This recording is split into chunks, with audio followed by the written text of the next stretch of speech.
ઉનાળાની આવી ગરમીમાં સાંજે જ્યારે કાંઈ પણ બનાવવાનું મન ન થાય ને ત્યારે માત્ર 10 મિનિટમાં એકદમ સહેલું, એકદમ ઓછી સામગ્રીથી બનતી અને ભાત સાથે ખાઓ કે પછી રોટલી સાથે પેટ પણ ભરાઈ જાય, સ્વાદનો ચટકારો આવે તેવી દાળ વગરની બનતી બટેટાની દાળ બનાવીએ. તો અહીં 2 વ્યક્તિને થાય એટલી બટાકાની દાળ બનાવવા માટે એક મોટી સાઈઝનું બટાકું લીધું છે. બટાકાને પાણીથી સાફ કરી અને પીલર વડે તેની છાલ ઉખાડી લેવાની. ધીમે ધીમે કરી આખા બટાકાની છાલ ઉતરી જાય ને એ પછી બટાકાને ચોપર સ્ટેન્ડ પર રાખી તેમના પહેલા આ રીતે મોટા ટુકડા કરી લેવાના અને એના પછી તેના નાના નાના કટ કરી અને નાના ટુકડા કરી લેવાના. અહીં નાના મોટા ગમે એવા ટુકડા કરશો ને તો ચાલશે. જો બટેકાના ટુકડા થઈ જાય ને એ પછી બીજી તરફ સોસપેનમાં પાણી પણ ગરમ થઈ ગયું છે તો ઉકળતા આ પાણીની અંદર આ રીતે બધા બટેકાના કરેલા ટુકડા ઉમેરી દેવાના અને એ પછી ઉપરથી અડધી ટીસ્પૂન મીઠું ઉમેરી ઢાંકણ ઢાંકી અને સોસપેનને ગેસની મીડિયમ ટુ હાઈ ફ્લેમ પર આ બટાકાના ટુકડાને સ્ટીમ થવા દેવાના છે. અહીં આ રીતે બટાકાના ટુકડા ના કરવા હોય ને તો તેના બદલે આખા બટેટા કુકરમાં બાફવા હોય તો બાફી શકાય છે. હવે એ દરમિયાન એક મીડિયમ સાઇઝના ટમેટાને લઈ તેને પણ આ રીતે નાના નાના ટુકડા કરી લેવાના છે. ડુંગળી, લસણ કોઈ પણ વધારાના મસાલા વગર બનતી આ બટાકાની દાળમાં ફક્ત આદુ, મરચાં અને ટમેટા જ આવશે. ટમેટાના પણ એકદમ સરસ ઝીણા ટુકડા થઈ ગયા છે. બીજી તરફ બટાકા પણ સરસ બફાઈ રહ્યા છે. અહીં મેં એ સમય દરમિયાન આદુ, મરચાં પણ સમારી લીધા અને ટમેટા પણ સમારાઈ ગયા છે. લગભગ 5 જ મિનિટમાં ઢાંકણ ખોલતા અહીં જુઓ બટેકા છે તે સરસ બફાઈ ગયા છે. થોડા એવા બટાકાના ટુકડા ચમચામાં લઈ ચપ્પુ વડે ચેક કરતા તે ઇઝીલી પ્રેસ થઈ જાય છે.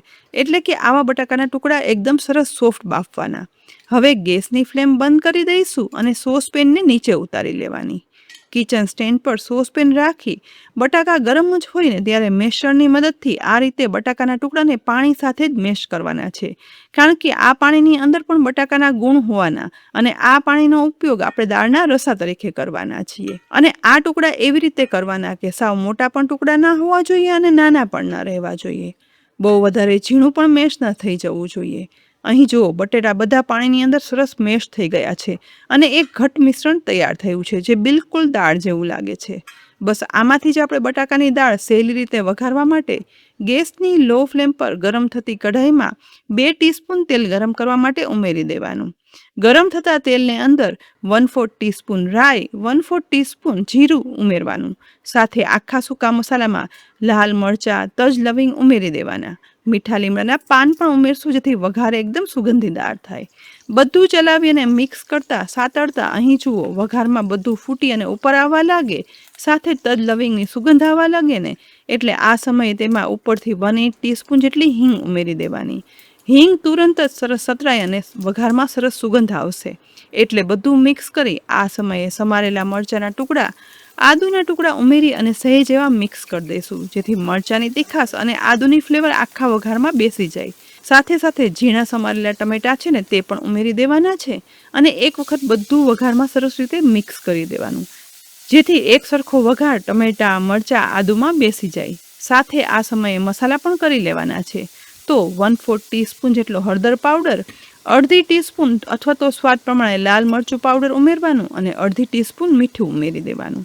વઘારમાં બધું એકદમ સરસ રીતે ચલાવી અને મિક્સ કરી દેવાનું છે જેથી મસાલા સરસ વઘારમાં સતરાઈ જશે ને તો તેની ફ્લેવર અને સુગંધ, સ્વાદ બધું ઉભરી અને બહાર આવશે. ટમેટામાં બધું મિક્સ થઈ જાય ને એટલે હવે આ ટમેટાને સોફ્ટ કરવા માટે ઢાંકણ ઢાંકી 2 થી 3 મિનિટ ગેસની લો ફ્લેમ પર બધું ચડવા દેવાનું છે. અહીં ટમેટામાં પાણી હોવાથી ઉપરથી પાણી ઉમેરવાની જરૂર નથી પડતી. લગભગ 2 જ મિનિટ પછી ઢાંકણ ખોલતા અહીં જુઓ ટમેટા સરસ મેશ થઈ જાય એવા સોફ્ટ થઈ ગયા છે અને વઘાર પણ જુઓ કેવો લાલ ચટક રહ્યો છે. થોડું એવું તેલ પણ છૂટું પડ્યું છે અને મસાલા પણ દેખાઈ રહ્યા છે. આ સમયે તેની અંદર મેશ કરેલા બટેટા છે ને તે પાણી સહિત જ ઉમેરી દેવાના છે. સાથે સાથે કન્સિસ્ટન્સી બેલેન્સ કરવા થોડો એવો પાણીની જરૂર પડે ને તો ઉમેરવાનું. કારણ કે અહીં આપણે બટેકાનું શાક નહીં પરંતુ દાળ બનાવીએ છીએ. આ સમયે ઉપરથી માત્ર 1 ટીસ્પૂન જેટલી ખાંડ ઉમેરવાની. જો ગોળ ઉમેરવો હોય તો તે પણ ઉમેરી શકાય છે. સાથે 1 લીંબુનો રસ ઉમેરી દઈશું અને બધું બરાબર મિક્સ કરી લેવાનું. આ બટેકાની દાળને હવે 3 થી 4 મિનિટ ઉકળવા દેવાની છે. અહીં તમે જોયું ને, કોઈ પણ જાતના વધારાના મસાલા કે બીજી વધારે વસ્તુ વગર એકદમ સરસ ટેસ્ટી ચટપટી બટાકાની દાળ બની અને તૈયાર થાય છે. એકવાર બધું ચલાવી દેવાનું અને ઉકળતી આ દાળ 2 થી 3 મિનિટ ઉકળે ને એટલે મીડિયમ થિકનેસની સરસ બની અને તૈયાર થશે. તો આ સમયે થોડી એવી સમારેલી કોથમીર ઉપરથી ઉમેરી એક વખત મિક્સ કરી ચલાવી લેવાનું. ગરમા ગરમ ઉકળતી બટાકાની દાળ એકદમ સુગંધીદાર અને સરસ બની તૈયાર થઈ ગઈ છે. બસ ગેસ બંધ કરી બટેકાની દાળની કડાઈને ગેસ પરથી નીચે ઉતારી લેવાની. એ પછી તમે ગરમા ગરમ ભાત પીરસો.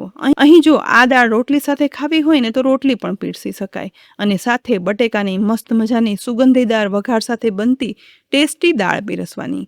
અત્યારે તાજું બનાવેલું કેરીનું ખાટું અથાણું પણ મેં પીરસ્યું છે. કોઈ પણ જાતની ઝંઝટ વગર બનતી આ બટાકાની દાળ શાકનો સ્વાદ આવશે અને દાળનો પણ. ઉપરથી સમારેલી કોથમીર વડે આ દાળને ગાર્નિશ કરી દો એટલે મસ્ત મજાની બટાકાની દાળ અને ભાત તૈયાર છે. ખાવું હોય ત્યારે ભાતની અંદર આ ગરમા ગરમ ચટપટી બટાકાની દાળ ઉમેરો અને મિક્સ કરો. દાળ ભાતની એક જ ચમચી મોંમાં મૂકો ને એટલે પછી જુઓ, ચટપટી બટાકાની દાળ અને ભાતનો સ્વાદ મોંમાં ચટકારો લાવી દેશે. પેટમાં ભાર પણ નહીં લાગે અને છતાં પણ પેટ ભરાઈ જશે. ખાઈને કોઈને ખબર પણ નહીં પડે કે આ દાળની અંદર તો દાળનો જ ઉપયોગ નથી થયો. તો આ જ રીતે બટાકાની દાળ બનાવી અને બધાને પીરસજો, ખાજો અને પછી કોમેન્ટમાં લખીને કહેજો કે આ બટાકાની દાળની રેસીપી કેવી લાગી. સાથે જ આવી એકદમ સહેલી, ઉપયોગી અને યુનિક રેસીપી જોવા માટે કિચન સિરીઝ યુટ્યુબ ચેનલને સબસ્ક્રાઇબ કરી લેજો. અમારા ફેસબુક પેજને લાઇક કરી અને ફોલો કરજો, જેથી આવી અવનવી રેસીપીના અપડેટ્સ તમને સૌથી પહેલા મળે. આવતીકાલે ફરી મળશું એક નવી રેસીપી સાથે. ત્યાં સુધી આવજો.